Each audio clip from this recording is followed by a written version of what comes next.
Lynn, on vient d'écouter l'ultime album de Johnny. Oui, je suis bouleversée. Vous avez l'air très très ému.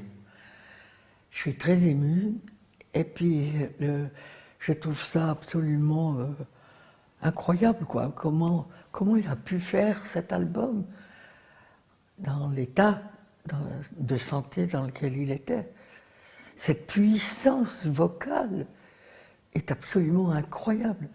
Il nous a toujours surpris avec cette puissance vocale. Quelquefois, on allait le voir dans les coulisses de l'Olympia juste avant qu'il entre en scène et on se disait, mon Dieu, mais il ne va pas chanter ce soir.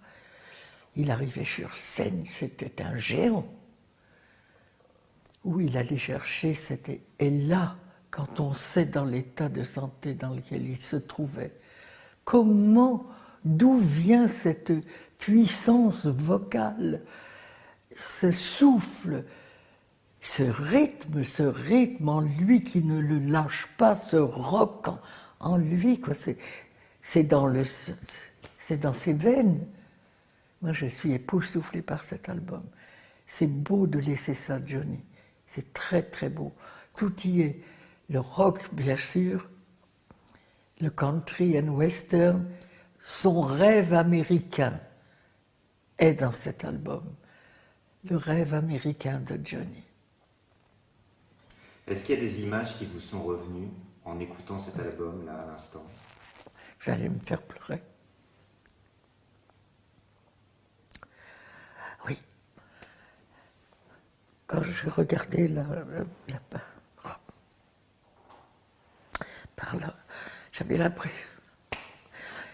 l'impression que j'allais le voir arriver. Parce qu'il y a une vitre ici où j'écoute le disque et j'avais d'un seul coup l'impression que j'allais le voir arriver. Et j'ai revu, évidemment, Johnny à 17 ans.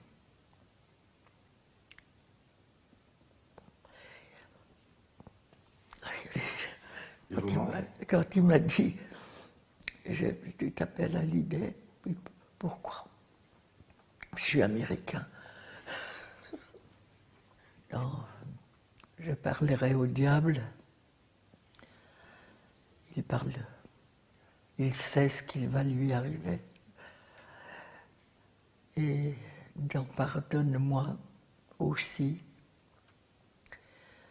d'en tomber encore aussi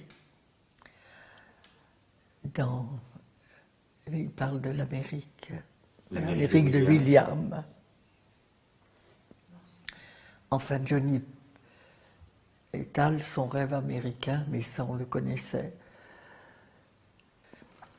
Et ce rythme de ce rock, c'est un vrai rocker. Là, il ne triche pas, il a tout donné. C'est du pur Johnny. Mais je pense à lui tous les jours. Pour moi, il fait partie des miens. Je pense aux miens tous les jours. Je pense aux miens. Je pense à Loulou, je pense à maman, je pense à Johnny. Non, il fait partie de ma vie. Il fait partie de ma vie.